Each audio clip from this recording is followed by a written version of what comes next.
Welcome to the Building Resiliency podcast. I'm your host, Todd Miner, and along with me is my wife, Mia Minor.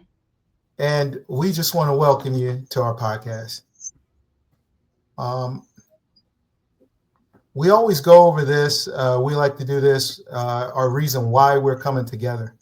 We realize the need to foster resiliency in our community, emphasizing families that support our young people and parents who are the true strength of our community. We want to discuss ways to build resiliency in the face of daily challenges we and our families face. We also want to discuss available resources that may be available to help in our community. This is a little background on our foundation. We created our foundation after the untimely passing of our son due to the blackout challenge on TikTok and YouTube. Our son Matthew was 12 years old. We are a 501c3. We were inspired to help families coping with grief and loss after losing a loved one unexpectedly. And we have also established a nationwide scholarship for college-bound students to further their education goals. And we are located in Accokeek, Maryland. This quote, and Mia, why don't you read this quote? But this is what drives us. For us, it's a campaign born from the deepest longings, driven by the love and memory of our young boy who always worked hard to protect others, the Minor family. No, thank you, Mia. That's um. So we'll just quickly go into our updates really quick. We partnered with Keep It Digitally Safe campaign. This campaign, it's a campaign to create warning labels on social media. And what's good about this campaign is that they're looking for entries and input from young people on how this campaign and slogan and just how that whole campaign would look, and hopefully be able to present that up, and maybe that would be accepted to be put on all social media so individuals would know what that application or social media app is all about. And I wanted to read this quote about why we decided to partner with this Keep It Digitally Safe campaign. Social media has contributed to an emergency mental health crisis among our youth. We think the Kids campaign is a fantastic initiative to get youth involved and help raise awareness of the dangers of social media. It's also a great way to get insight into how youth see the risk of social media on them and their community, and is a way for them to use their wonderful creativity and talent to help make a positive change for online safety. So again, contest. They're now able to receive designs and inputs from youth, and hopefully that will go into the designs for the warning labels on social media. So all our youth and anybody that uses social media would be able to know what they're getting into when they download that software on their phone or device. We also have another update, and I wanna put this up here because we reached a wonderful milestone. We've raised $8,000 in our scholarship fund, and this looks like everything looks like we'll be able to award the 8 scholarships we were planning to do for this year. We have a nationwide memorial scholarship, dedicated to Matthew. The application deadline for applicants is March 1st. I had over 600 applications, but I think we're at well over 700 applications. Right? 787. Yeah, 787. 787. Yeah. Oh, wow. And again, we plan to award 8 scholarships. We've raised $8,000. And along with that, our only other update, but I think all of you that follow us on Facebook and follow our podcast, we continue to advocate for child online safety in the community at the state and federal levels. So with that, Mia, you want to read the definition of resiliency, please? And then we'll introduce Definition tonight. of resiliency: the capacity to withstand or to recover quickly from difficulties, toughness, the ability of substance or object to spring back into shape, elasticity, While in the ring we call life, you may get knocked down, but you are able to get back up. Yeah. Thank Resiliency. you. Yes. Thank you, man. And we just as we're recording this, early voting in Prince George's County, Maryland, starts today, February 26, 2025. And with that, we want to introduce our guest speaker. Tonight is Tonya Sweat, Prince George's County Executive candidate. Hey, how are you doing, Ms. Sweat? It's Yeah, how you doing, Miss Sweat? oh, I think you're muted. Hold on. Good evening. There we go. How are you all How you this doing? evening? Doing Wow. good, thank Oh, you. thank you Doing so good. much for having me. This is a pleasure and a treat for me. I consider this special, so I'm so happy to be here. Okay, Oh, thank you, thank you. Yes, ma'am. It's yeah, good to be here. Have you yeah, here? yeah. Uh, Uh, uh, did you have something you were going to ask me? no. I was just saying that Miss Sweat is a long time. We know each other from my children growing up and Yeah. graduating, and going to college, and graduating again. Congratulations to Joshua. Yes, Yes, it's and a to beautiful. Todd, I hear this Yes, is ma'am. awesome. Yeah, yeah. It's a Yeah. blessing. He'll be graduating from Fit shortly. Up there in New Amen. York. He's moved up there and everything. And I mean, the kids are growing up and they're moving out and all that. Yeah, But one thing we're so happy to have you on here because I mean, you're a longtime resident of the community. You live here, you right. work here just like we do, and everything. And you're somebody we trust and respect it and Yes, or respect, and so we wanted to definitely allow you to just interview and be able to share who you are and why you're doing what you're doing. And we do have a couple questions, and then we can maybe just have some conversation after. But um, I, our first question, and I have some prepared here. I just wanted to ask, what were your concerns about Prince George's County and the decision for you to run? So what got you to run? Oh, absolutely. I mean, as you mentioned, we're all parents in this together. We raised our elder sons together. I consider your son a bonus son of mine, and I share my son with you all. They've hung out in our homes, slept on our couches, played video games, all that great stuff. And I tell everybody, the children really are my muse. The children were the initial reason why I got into politics. Having worked in the federal government for 20 plus years of my career, and then deciding to step away from that and being a mom, a PTA mom for a bit, I learned more about our education system than I probably needed to know. Those of us who live in Prince George's County, we know our school system has been ranked at the bottom of the list for years now, since the early 2000s, as far as I can remember. Wow. We've struggled keeping a superintendent. I actually went back and looked up the history, and believe it or not, since 1902, the county has only had 15 superintendents of schools. 11 of them came after 1995. Wow. So there's something in the water, if you will, that we need to cleanse because we're not doing right by our children. And after I realized the vulnerabilities and the failures of our school system, I started looking at our local government and recognized that there were some things there that just weren't right. We're not doing as well by our citizens as we can. Homeowners are complaining from a heavy tax burden. Our services have been cut for the last couple of years because we've had budget deficits. And so everybody's asking what is going on. Well, being a veteran, and I know you know about this, Mr. Minor, because you're a veteran too.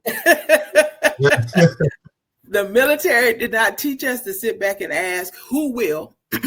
We were taught to volunteer. That's true. And so that's why I decided to run. I said, I've worked for politicians all my career, whether it was a general officer in the Air Force or whether it was an appointee in the federal government, I was always working for politicians.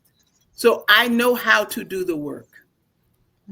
I can't sit back and wait for politicians anymore to do the work. It's time for me to raise my hand and say, okay, I'm ready to go to work.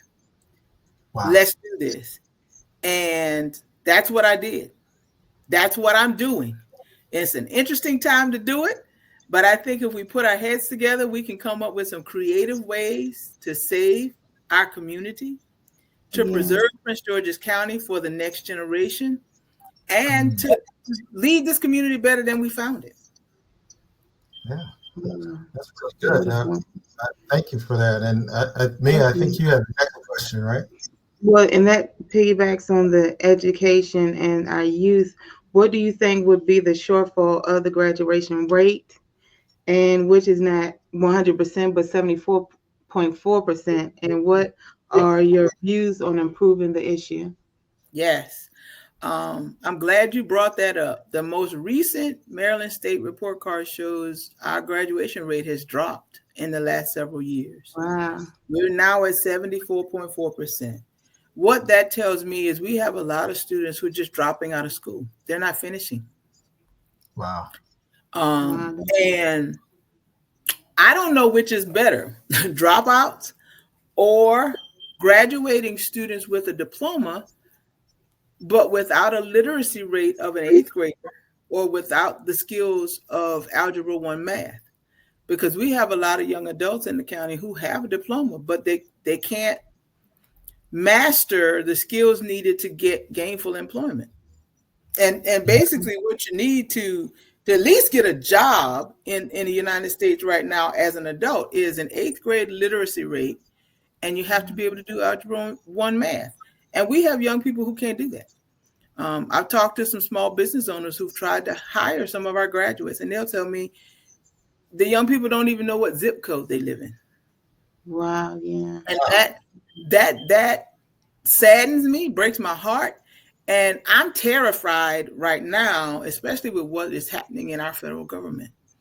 So we have to get creative about educating our children to make sure they're ready when they graduate from high school, either go to college like our sons did and do well and graduate, or they have to be prepared to transition into a job, a career that's going to lead them to success and wages and salaries that will allow them to pay the bills, because it's expensive to live in this area.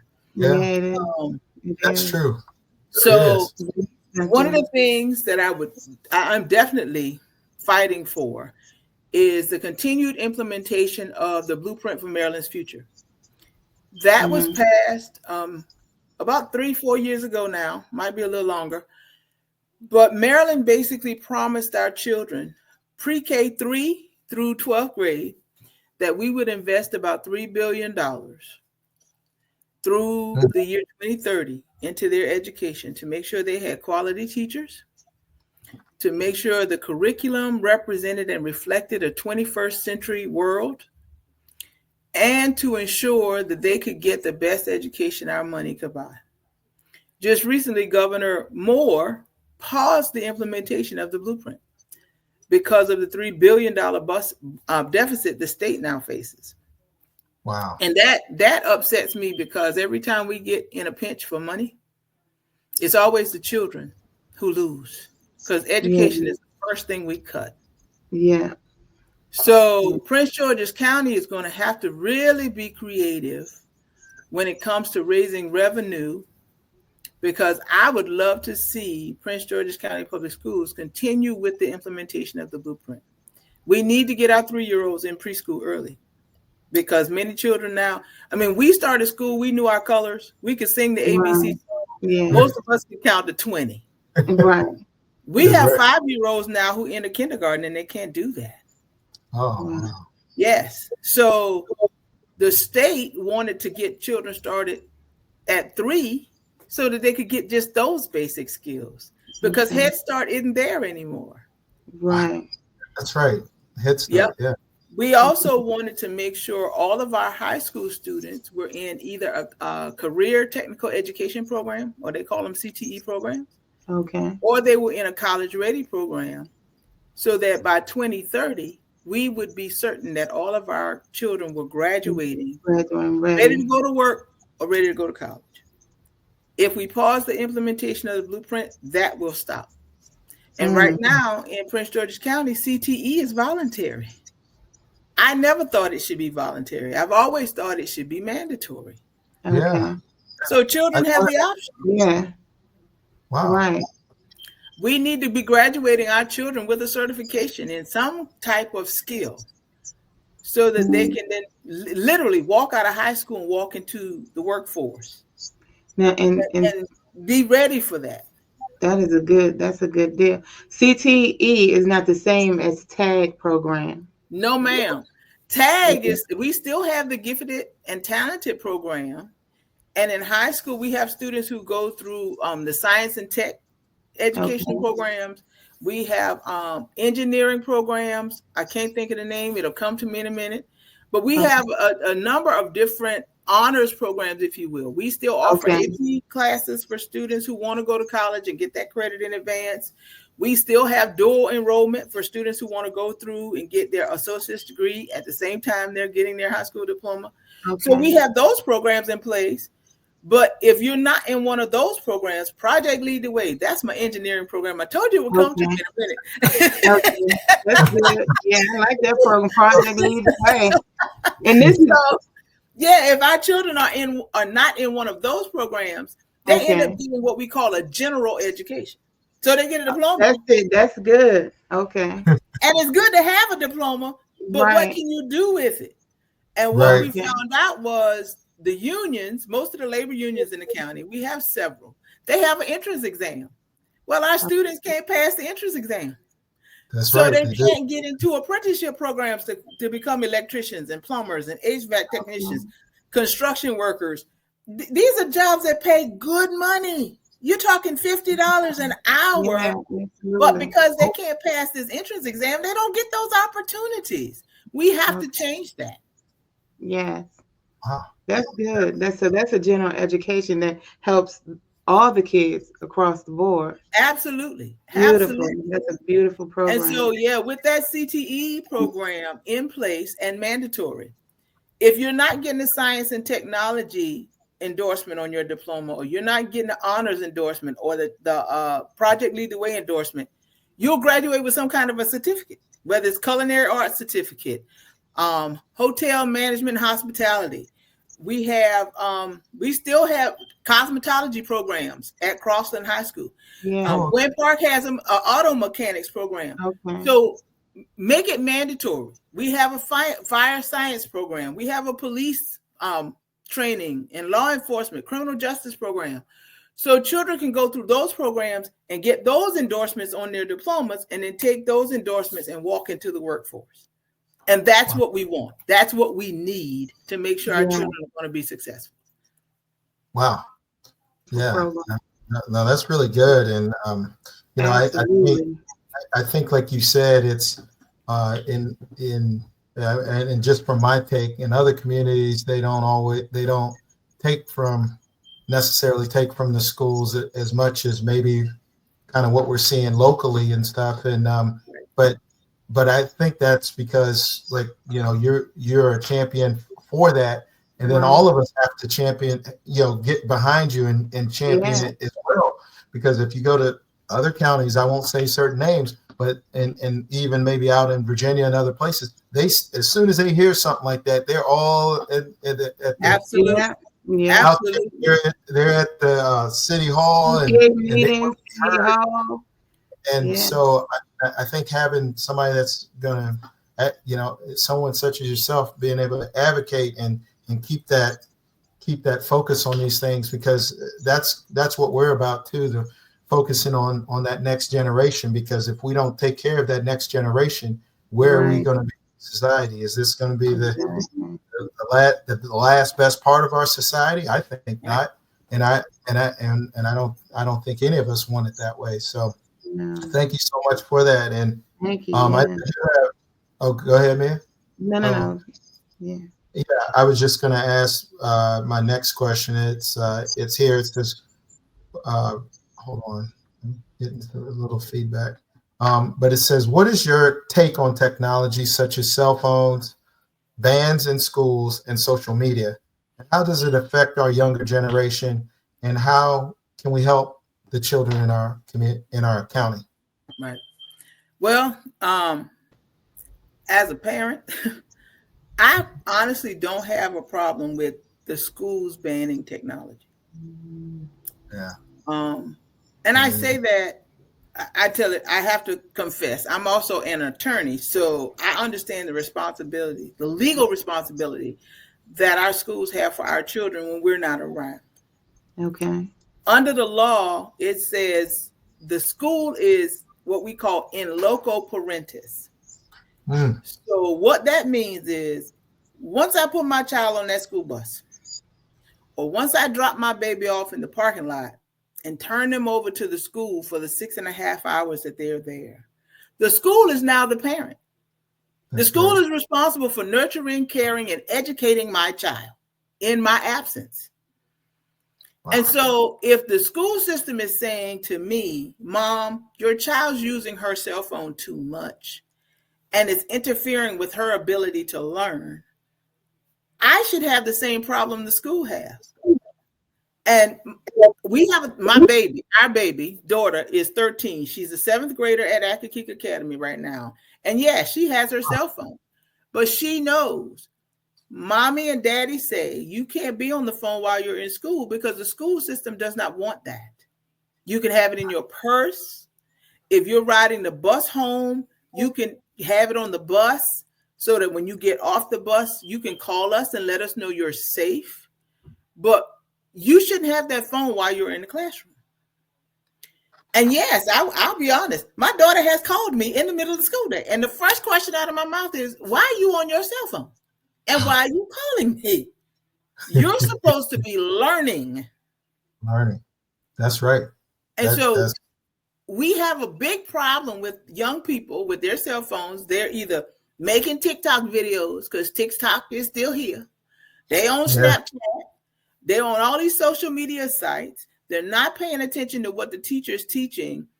And so their academic progress is being shortened and stopped in some instances because they're so focused on technology.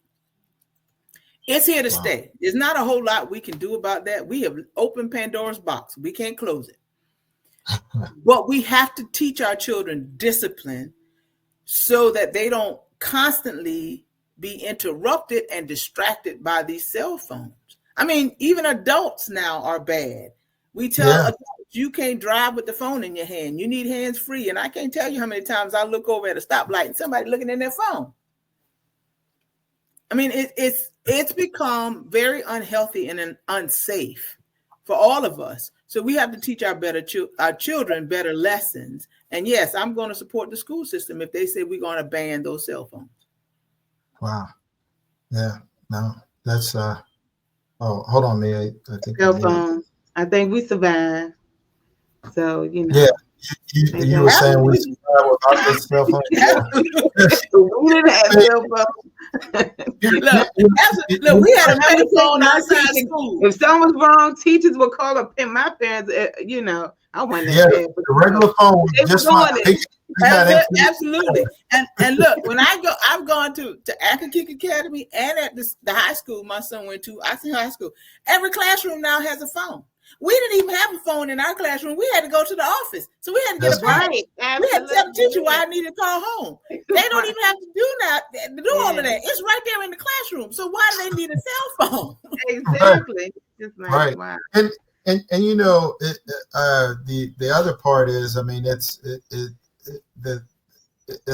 almost like when they put in had kids start wearing uniforms and things like that. The reason why they did that was so everybody was the same. Nobody could pick on anybody because of what clothes they did have or didn't have. But it's also the same for the phones because everybody, the young people, everybody has different, people that are either following them or that they are interacting with and stuff.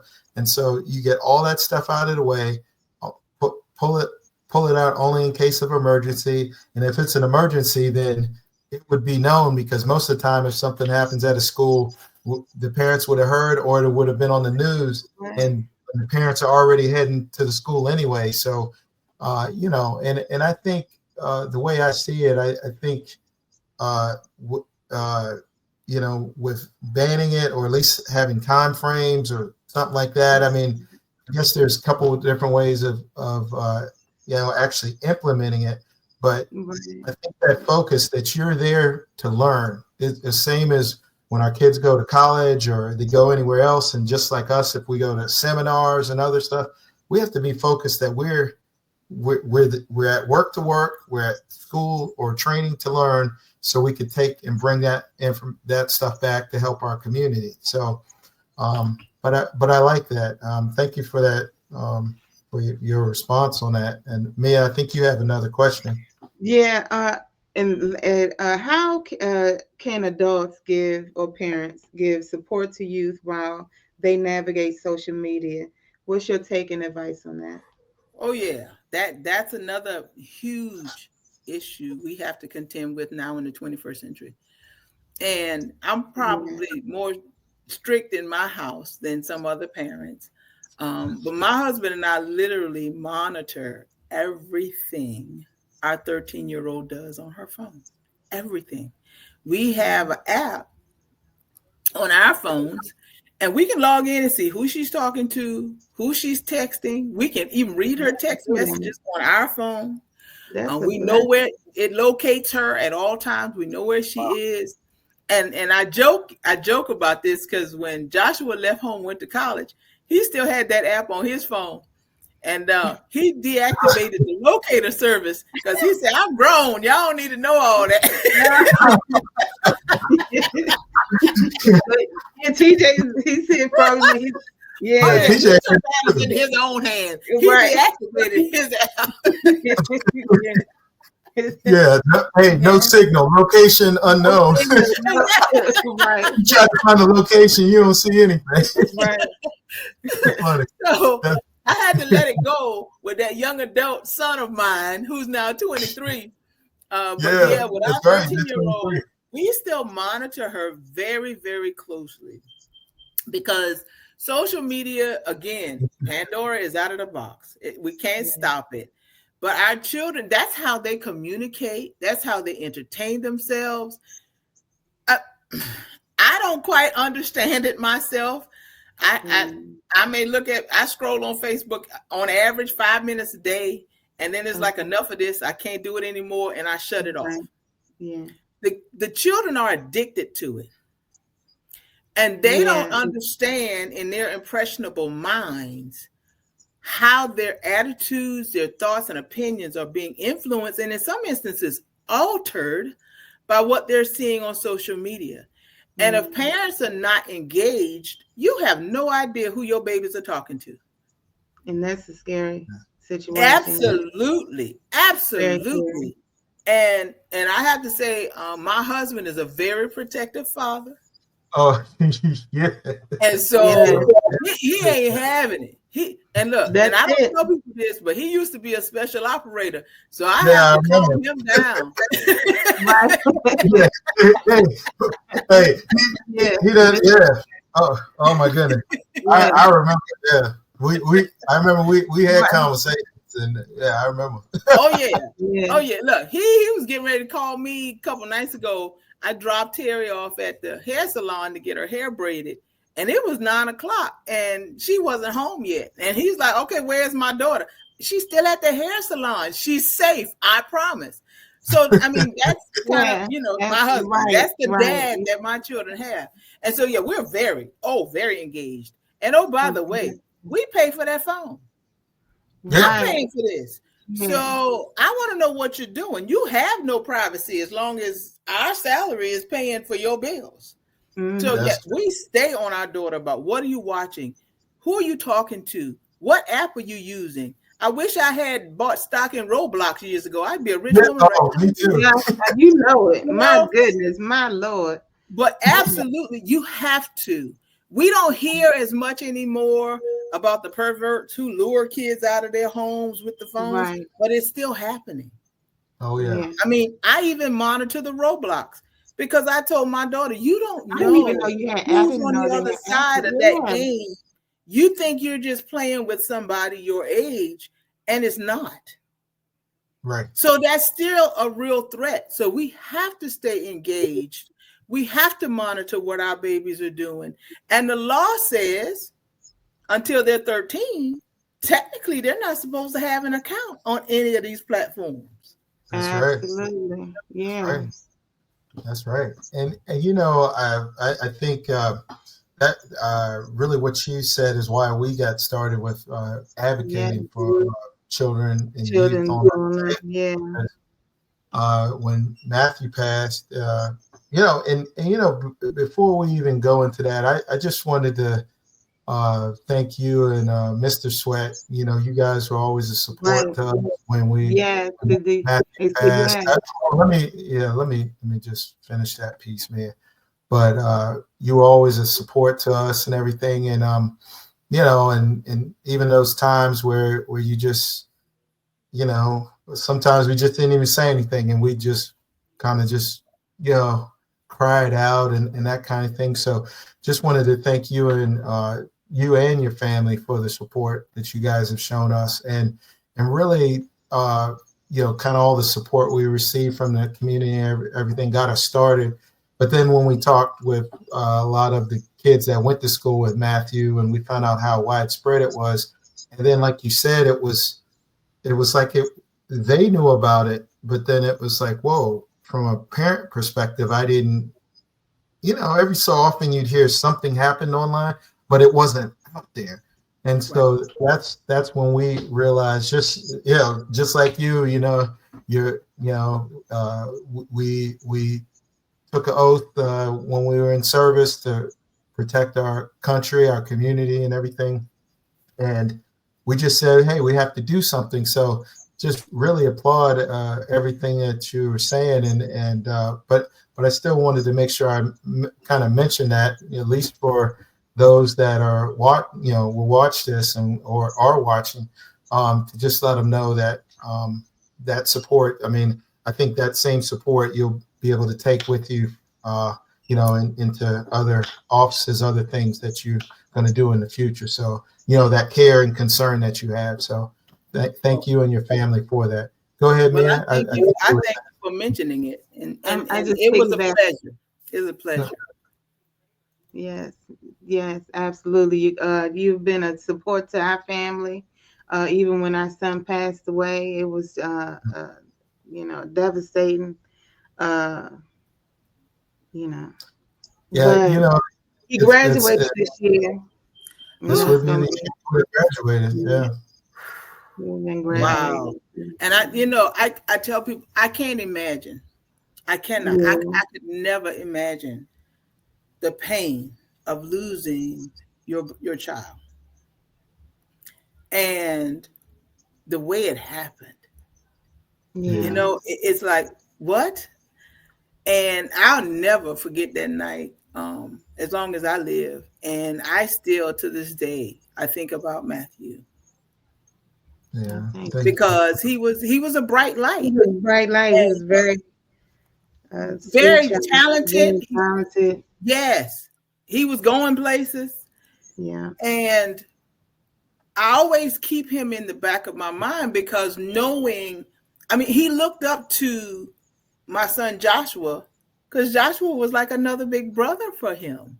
Yeah. Yeah. You know, Yeah. Yeah. Joshua, TJ, and DJ. Yeah. That's right. Yeah, I got them Three confused. Musketeers. The Yeah. Three Musketeers, as I call them. Yes. You know, that we watched them grow up, running through the woods in between our neighborhoods and doing what boys do, and exploring the world around them. And I remember Joshua telling me constantly how Matthew wanted to hang out, but he was too little. Yeah. Too small. Yeah. I'm too little. You're too little. He's like, well, I can't wait till I grow up. You know, he always wanted to hang with the big boys. You know. Exactly. Yeah. Exactly. And so it was beautiful, and it still is beautiful here in Akakeek that we created this village for our children. Yeah.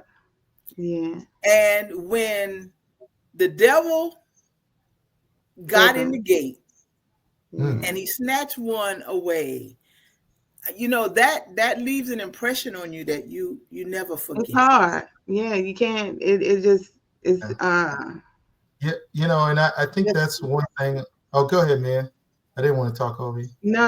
It was just it's difficult. It's too. It's you're sitting around for dinner, having a dinner. Thinking everything's okay, and And just we were strict. We were strict. I mean, I don't know.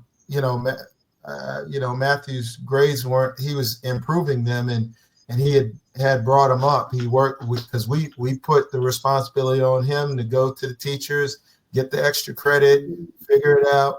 And once Mia looked on that online, uh, yeah, the online the and once we school saw that, we next. let him use it. But I think.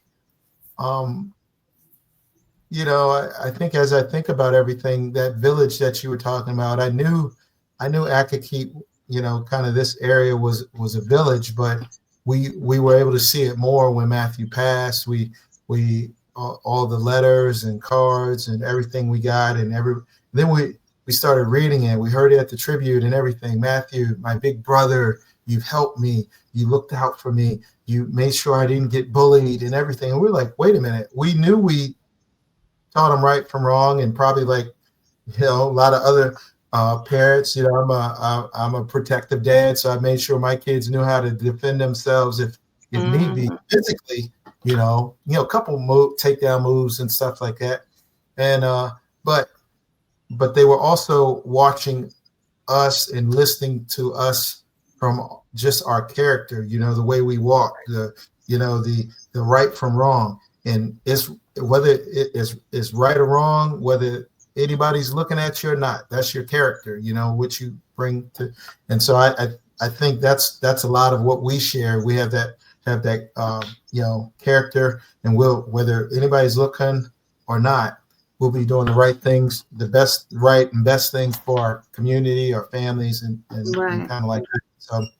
So it was really an eye-opening thing to just see that the community came together like that, and really based on that, donations and love offerings we received. That's Yeah. how we even got started with the foundation, and I think we had enough for 3 years. I think all our, at least for the website and all that stuff, for 3 years, and I think we even had a donation for the school. I think last time we checked, they still may have the county school system still had a little bit of money left in after all this time in the security fund, Matthew Awesome. Minor Security Fund. So just wonderful, but also just as part of that community. That's where Mia and I, we talked, and we saw that you were running for county executive, and we're like, wait a Yeah, minute, let's see if we can have her on here so she can talk and absolutely. share and everything, and hopefully everybody will be able to see what we know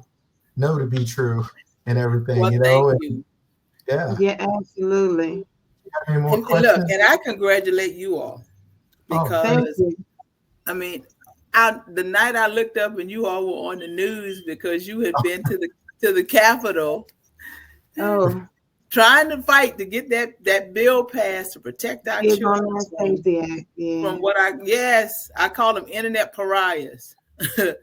And yeah, I was like, yes, those are my neighbors. I know them. This is awesome. And Thank then I you. looked at my husband and I said, you never want to have to go on this path because of what you've been through. Right. yeah, But the fact that you've turned your hurt and your grief into something that is, I think, is phenomenal for every other child that's out there is amazing, and it's preserving Matthew's legacy. yeah. It's Thank preserving you. his legacy. So I'm so proud of you. I'm glad to say that I know you, Oh, because look, I just tried to be a good neighbor, to be there, at a bad time and to let you know we loved you, yeah. and You did. we were Yeah. we still here. You know, I love it when I run into Mia in the grocery store. We stand in the store and talk for 10, 15, 20 minutes. Yeah. That's right. Yes, ma'am. Yeah. I mean, we're still here. But Yeah. it's good to know that we're here fighting together for the same goals for our children, Children.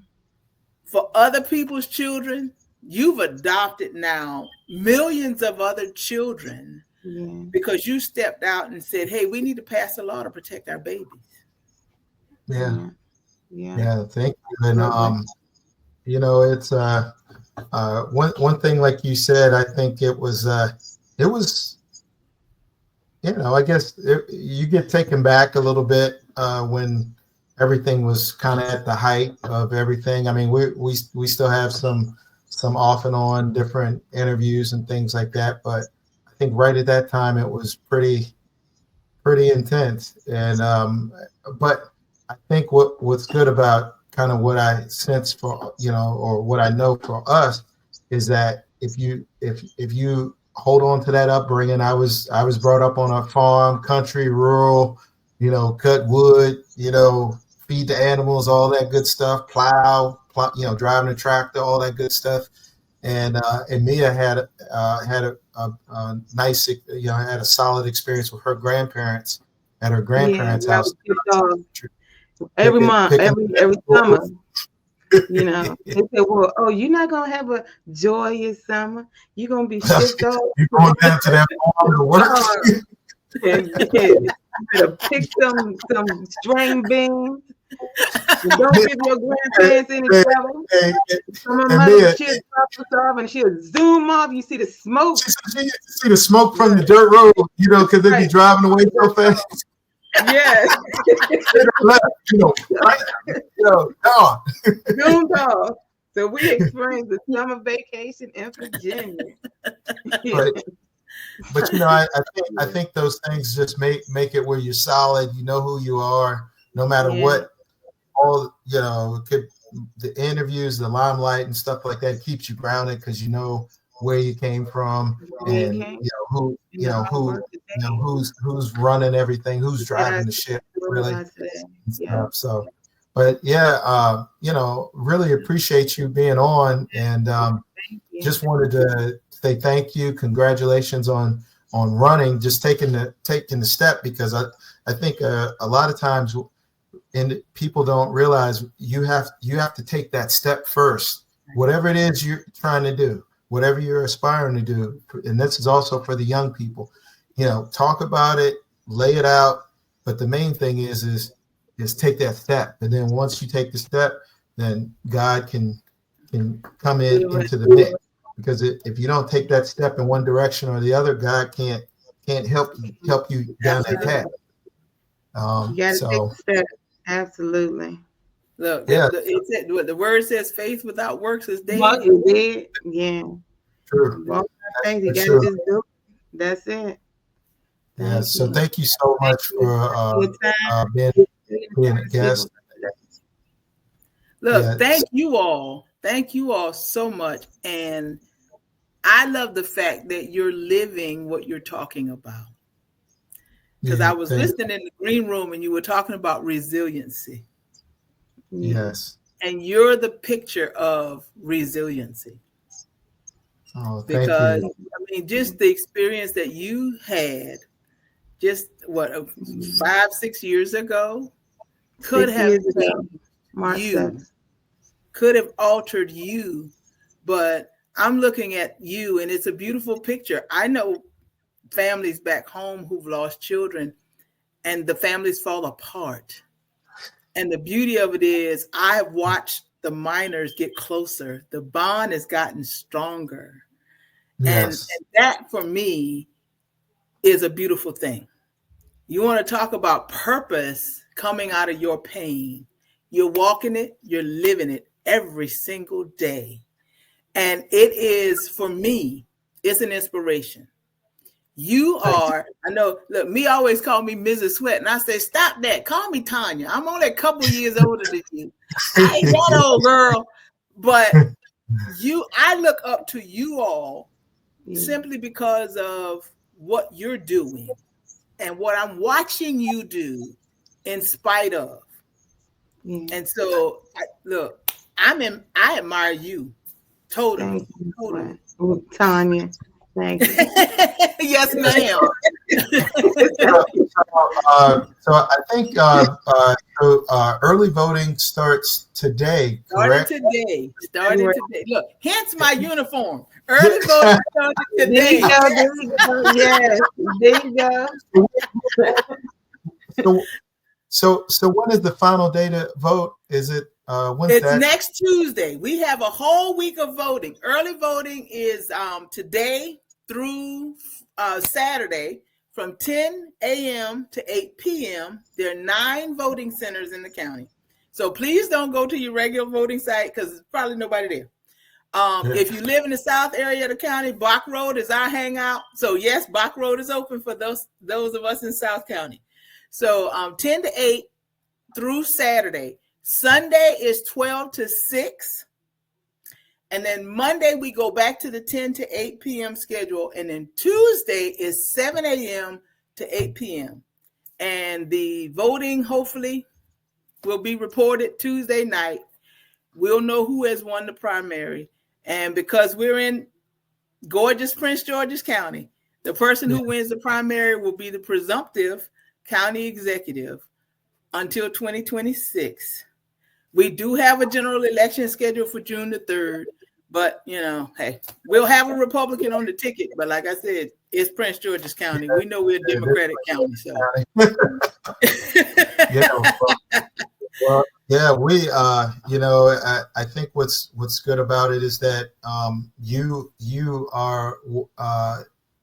walk the walk that you also talk. So that's what we feel solid about. That's what we are proud of you for, because it's rare.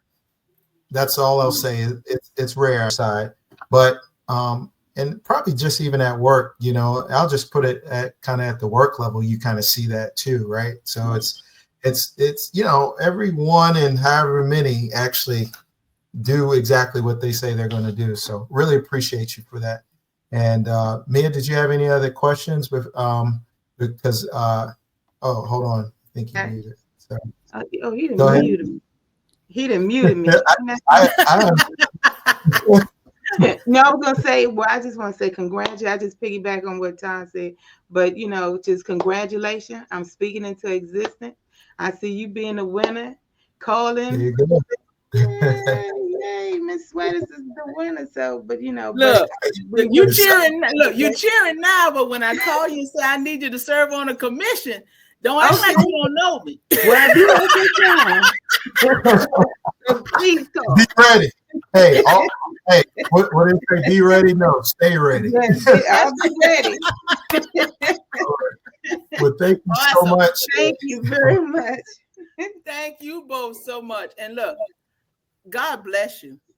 God bless you. Keep walking in resilience. Keep walking in your blessings, because the world needs more of you too. Thank you. Thank you. Yes, ma'am. Thank you very much.